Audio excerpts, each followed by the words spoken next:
What does healthcare AI do for doctors? Well, you hear about these 10x engineers. Does the concept of a 10x doctor exist? Does that mean they're seeing 20,000 patients? If it's 20,000 patients, what does that do to a relationship? I mean, it's like way past the Dunbar number. The delta between just a general purpose AI. What do you think is different about medical decision making that needs that kind of gap filled? Decision making is the operative word there. That's not really how outcomes work right now. They're kind of like next word predictors in a lot of ways. The decision making part is this kind of new paradigm that needs to be created over the next decade. How does artificial intelligence think like a doctor? And that's where I think we're stuck. I would just say be ridiculously curious. Just ride the wave. We don't know what's going to happen.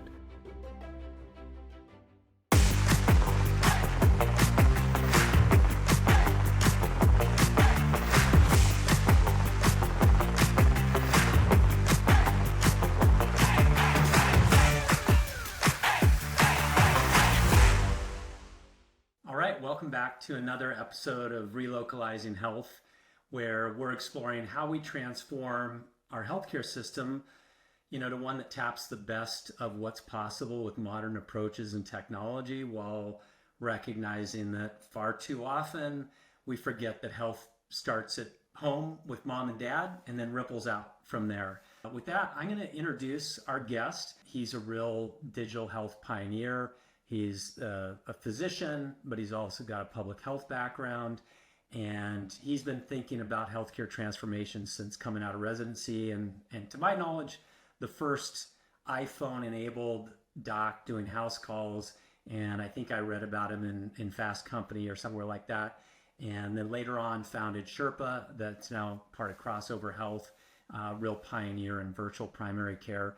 Now runs an organization called Automate.clinic, train AI models to think like doctors and tap their knowledge and all that. We're going to hear more about that, of course. But he really brings a unique perspective of understanding the technical possibilities but really with a humanity and a human reality to how we get excellent healthcare. And it really connects directly to the keynote that I'm working on that's talking about this tension between, is AI going to be sort of this tax and issue for our community to what it could be, hopefully. And I think it's in our control to make that happen. So, Jay, welcome to Relocalizing Health. Before we dive into some of these topics, maybe just add a little color to what I provide in the intro in terms of so people can understand your journey in your words from that kind of early iPhone house call work to through Sherpa and where you're at now. Yeah, that's that. I'll try to distill 18 years or whatever down into a few minutes, right? So yeah, I trained as a pediatrician and preventive medicine doc, and the iPhone came out the day before my last day of residency, and I've always been a dork. And so really paying attention to like what the power of the internet was.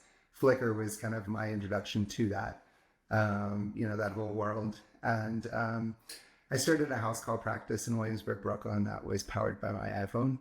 And it went viral. It was right place, right time. And sort of 7.5 million hits on my site in the first month. And it was kind of like, Marcus Welby, old school doctor powered by the internet. So it was something Fox News could kind of like bottle up and sell to my parents. So that was kind of fun. But then, that wasn't like exactly what I wanted to do, but at the same time, didn't know exactly what I wanted to do because you can't really predict the future. So that led to a company called Telehealth, and we built physical practices that were membership based in places like, the West Village or Williamsburg, Brooklyn, but also Paul Com's employee health center, that sort of thing. So, and then, after that, started a company called Sherpa. And Sherpa was the pioneers of virtual primary care. Prior to Sherpa, telehealth was very much a, phone or video transaction. So 10 minutes with a stranger. And if you're a doctor, you know that 10 minutes with somebody I can never see again, you're pretty limited with what you can do. So I said, well, hey, what if every time somebody picked up their app, you could work with the same doctor? And so you treat that more as kind of an old school concierge practice that was project managing your conditions over time. And so, we found that 80% of things never really needed to be seen in person. if the doctor could order labs or imaging, prescribe, just follow up, and you have that direct relationship with you. So that was a pretty cool concept, because that was, it was kind of early days of, I think, I don't know, just what healthcare was doing online. Yeah, yeah. Well, recently, you've been writing about kind of breaking down healthcare into what I think you call the atomic elements of care. So when you look at a typical clinic visit, where do you see AI adding genuine value to that experience from both the patient and the physician or clinician front? And what are the elements you think where human relationships are irreplaceable versus where AI can be super helpful? Yeah, it's a complicated question, right? I think a lot of it is not so much about the technology, but more about how humans engage and how it fits into the workflow. So, in a lot of ways, I mean, history gathering is, a fascinating concept. At Sherpa, what we did was kind of build like 200 or about 300 templates for asking questions. So, if you come at me with a cough and you're like a 40-year-old, female, what are those 20 magic questions that every doctor should ask? You know, um, and sort of, that's a great way to gather a history. But even an even more engaging way is sort of have a chat bot that's really trained on like those 20 best questions for every condition, and also the ability to just kind of like go down the right rabbit hole. So it's not just 20 questions, maybe it's 28, and those rabbit holes were explored. So I could imagine a situation where, it's really, easy for a clinician to just pop in the room, right before popping in the room, just kind of like read a summary of like what's been going on with you in the last like 24 hours, 48 hours. So they don't have to spend, 60% of their time with you asking all those questions that could have been done beforehand. So that's just a simple version of, where AI could add a ton of value.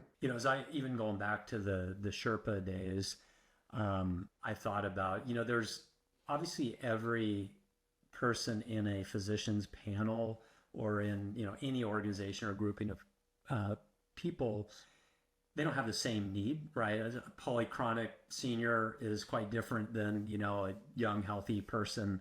And a lot of times the waiting rooms are clogged with people who don't need to be there, and the people who do need to get in there more urgently, or sometimes, I mean, it's not unusual right now for it to be 30 days to get into a primary care doctor. Like, is that even primary care when it takes that long to actually have real contact? But something you wrote about struck me. I think it was like, I think you said if clinicians offload much of their work to AI and achieve 10x productivity, they could see more patients or they could do other things. But, maintaining relationships with 200 people while providing excellent care, that's not easy. Can you kind of unpack this tension and kind of where, the best of your ability can kind of see where things are headed? What does healthcare AI like do for doctors? Well, you hear about these 10x engineers. Does the concept of a 10x doctor exist? And if that does, right now they see about PCPs see about 2,000 patients in their panel. Does that mean they're seeing 20,000 patients? And like, if it's 20,000 patients, what does that do to a relationship? I mean, it's like way past the Dunbar number.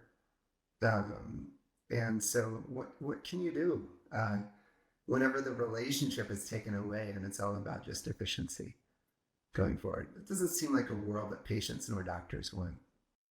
Well, I'm sure you have some hypotheses, right, that you're testing, and you think about just a general purpose AI.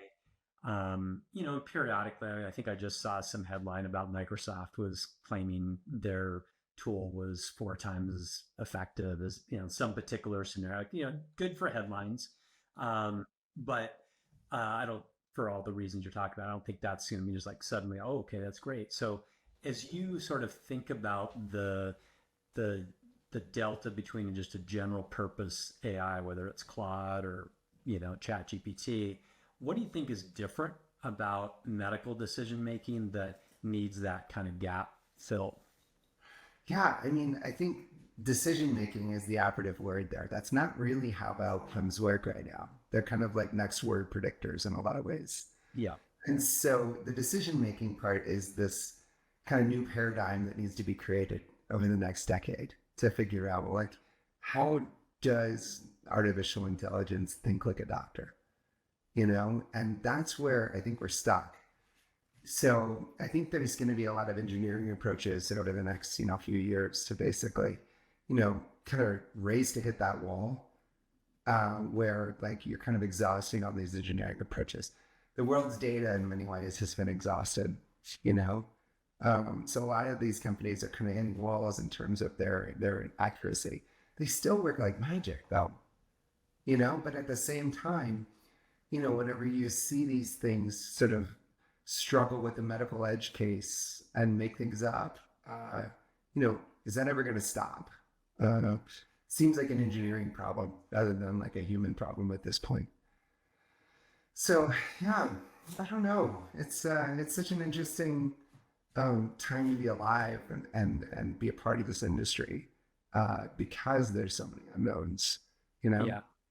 Well, and obviously the stakes are super high, when you're in a medical context, just from, obviously the obvious of life and death, and then on the negative, malpractice. And one of the things I wonder about is, given the social determinants, right? 80 to 90% of health outcomes driven by things outside the clinic. It makes me wonder if that's actually, a place where, beyond the kind of formal medical treatment, whether it's housing, income, food security, social connections, purpose, and even just like there's a scenario where in these kind of fully actualized primary care organizations, team-based model that are dealing with very complex populations. I'm thinking about like the Nuka model in South Central Alaska with Alaska Native peoples, or the Iowa Health, that we're doing, senior care, and my folks, my dad's 5-year Parkinson journey was made much better by that, and followed Rashika Fernandez-Pillay, who founded that. And I look at that, and a lot of times the most important specialist referral isn't to a neurologist, it might be to a health coach or a social Sure. worker. Yeah, sure. And it might be, they need to go to a community garden or a walking group or a grief support, circle.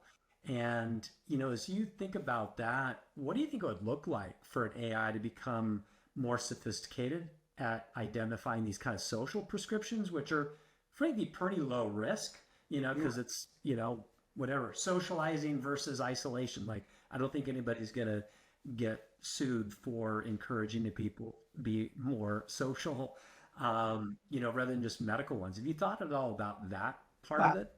yeah, I mean, I like to think of this as there's health and then there's medical. Medical is pills and scalpels and doctors and, appointments and insurance.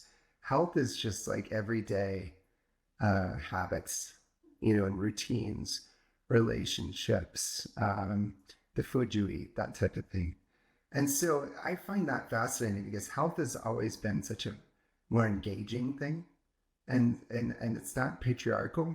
It's more how can we engage with you and feed you more content that you might geek out about. So in a lot of ways, like the health world is always ahead of the medical world. And so what is the health world doing right now with AI? It's interesting to think about this, but I think it's just, again, OpenAI and others are just consuming all this health content. And so if people are able to, just chat back and forth and have every question answered that you could ever want. It's engaging. At the same time, like, are people truly coming together in the real world because of these interactions? I really hope that somebody is able to figure that out. Sort of like, Meetup was started in like what, 2009? Like what would Meetup look like if it were started AI first way in 2025? I think that's pretty fascinating to think about. Yeah, definitely. There's a stat that kind of was shocking, which is we know the largest healthcare economy in the world is the US healthcare system, like we're spending the most dollars.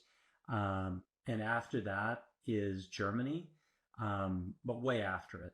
I mean, it's like 5 trillion versus 500 billion, or a little over 500 billion. But not far behind Germany is the US out of pocket spending, right? That's literally the third largest healthcare economy in the world. Um, and I think that, and it's related but separate from that, you know, 30, $50 billion economy that's the direct specialty care and direct primary care and kind of the things that are happening in Health Rosetta land and other kind of related ecosystems. But I wonder if you thought about that in terms, I mean, that part of this is the obviously there's a lot of direct to consumer stuff on the edges, whether it's fertility or it's testosterone replacement or whatever. I mean, you see some fairly significant groups there. um, do you think like that's actually where we'll see the kind of innovation coming and kind of these, whether it's direct to employer, direct to consumer, that's actually the place where this is going to happen more than inside the traditional walls? Yeah, that's what's fun. But a lot of people are talking about this sort of wealth transfer from boomers to, generations, after. And that's going to happen basically this decade, right? This next 10 years. And I always like to think of this as like, is there a health transfer? Is there a health experience transfer? What would healthcare look like if it were designed by, Gen Y, right? Yeah. And that what is absolutely what I think is fascinating. You know, you look at things like general medicine right now. I don't know if you've seen them, but Elliot Cohen and TJ Parker from PillPack Williams Yeah. Pharmacy started a new company that's trying to make these transactions easily purchasable. I think that's fascinating. So I think that these companies that speak to this younger generation are going to win. At the same time, you know, someone near and dear to me, a week ago, had emergency, surgery because of an internal hernia. She would have died. You know, I don't know where those services fit into that. Uh, but at the same time, when you look at Epic, you look at what my chart is doing for just communicating in the in-betweens with patients and sort of coordinating care and giving folks directions and setting expectations for visits. It's refreshing to see them do a pretty good job, at that. So I don't know. I'm always looking for what I call like little utopias. And the little utopias are healthcare delivery that happens outside the sort of traditional payment model. So that's where I've always operated. That's what I'm most excited about for sure. Yeah, definitely. I think the other piece that's interesting is you now have, I think 75% of the workforce are millennials or Gen Z, right? Like it's not a little fringe thing. The oldest millennials are about mid 40s. And, we have a system that was really architected in the era where the greatest generation boomers were the primary focus in acute conditions. Today it's more about chronic conditions, mental health that are more preeminent. So it is interesting to see how that will all play out. But But that's what I think is so fascinating about like AI right now is what is the role of conversations that happen in between visits? yeah, How do these things happen? Why do they happen? They kind of have to be baked into like the operating system of like say Apple Health or something like that, you know.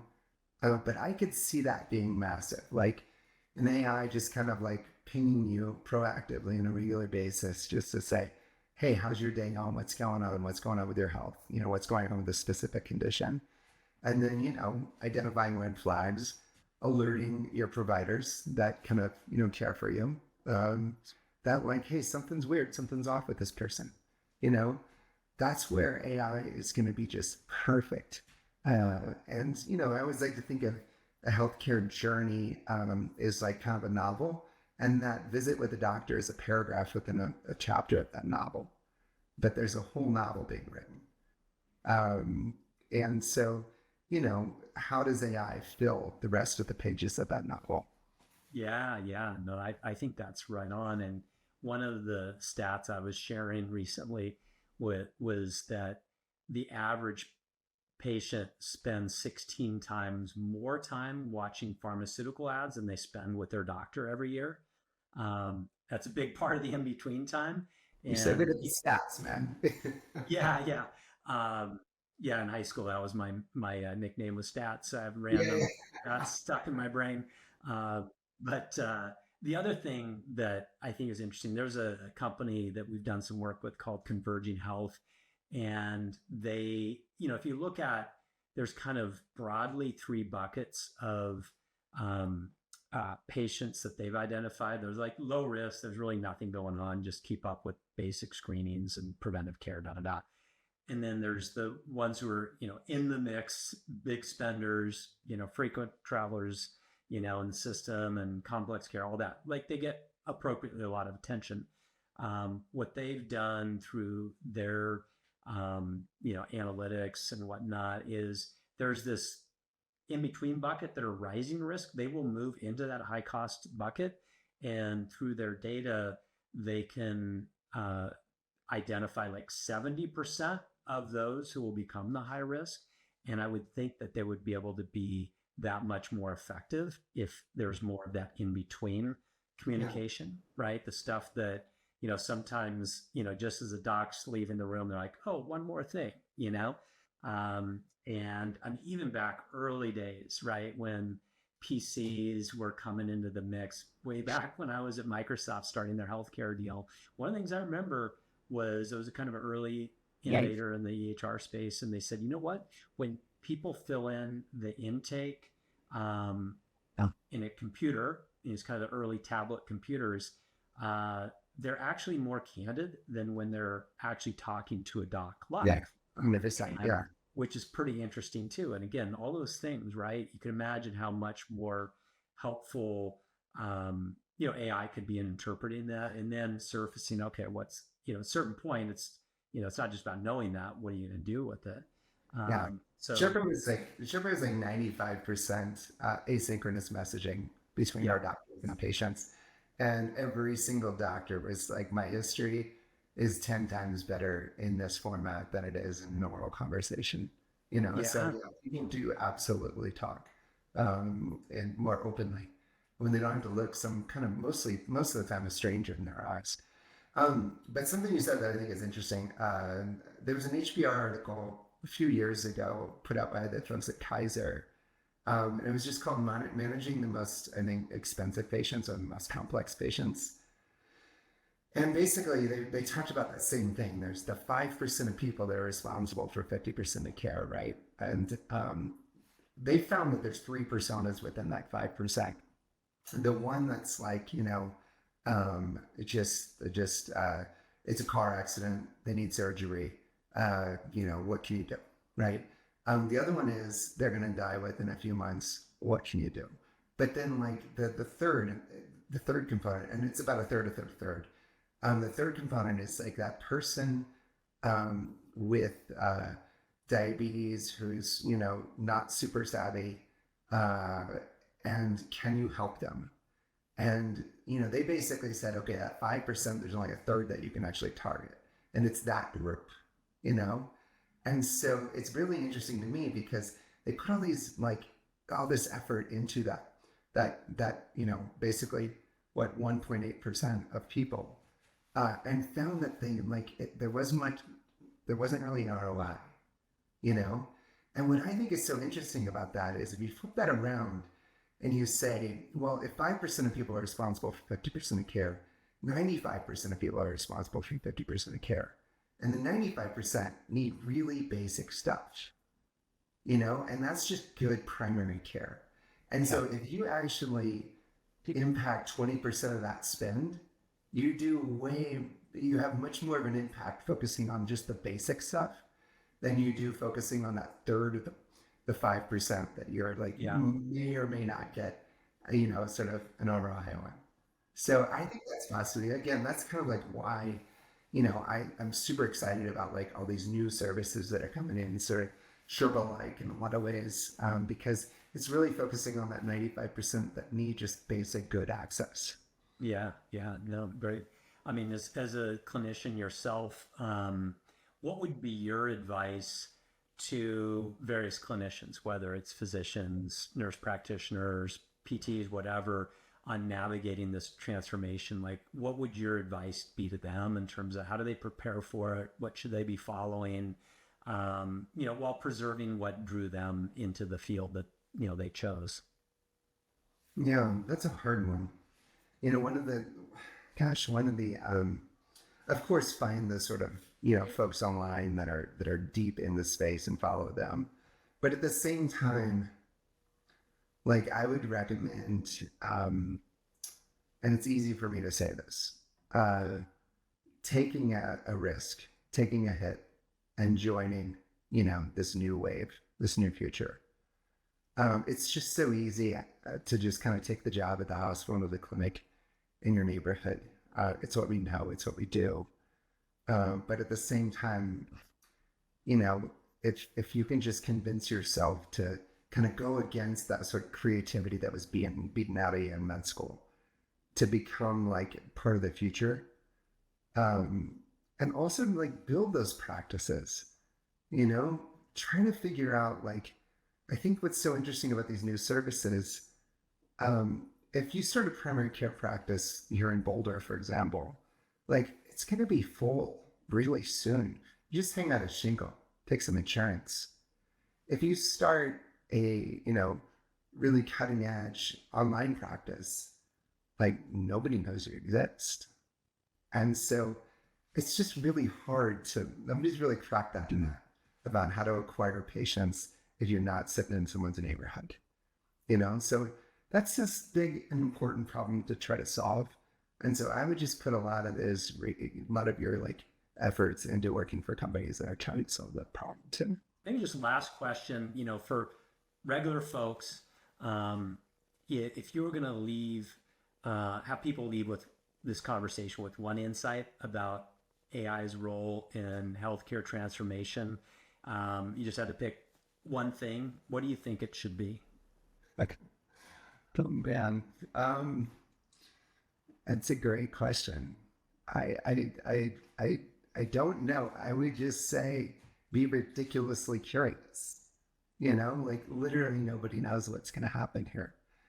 And I think the most important thing is to just try all of these tools because if you say, well, this is medicine, these tools are, certified, qualified, like, how do I know they're safe? Like that's the type of attitude, that we saw whenever, let's see, anesthesia was invented. I don't know if you've ever heard that story. Anesthesia was invented. The surgeons of the day were like, we don't want that stuff. We listen to the screams and moans of our patients to guide our surgery, you know? And so curiosity is the thing that like I think changes healthcare. And so I know thinking differently as clinicians is not well respected in the industry. But that's the thing that takes us forward. So to me, it's just think creatively, be curious, and just ride the wave. We don't know what's going to happen. So have fun. Really appreciate you kind of helping us, be candid about your journey. And, I think that we're not here sitting Pollyanna, but we do think that AI, if channeled right, can be a huge liberator. And, for folks who want to be part of that transition, I mentioned our event, Rosetta Fest. So, we're really building that next economy. And with the forward looking folks on the clinical side, we can't do it without them. And those curious folks who are frankly fed up, with the old system, getting together with the folks on the payment side. So definitely encourage folks to follow Jay's work, automate.clinic. Is that the right URL? Yeah, Yep. yeah, that's right. And you can find more information on Rosetta Fest, just rosettafest.org. But thanks again for everybody and especially thanks to Dr. J. Parkinson and being a part of this whole transformation. And I'll continue to follow your work, and I'm sure we'll stay in touch. So thanks again for joining us, and thanks to everybody for listening to Relocalizing Health.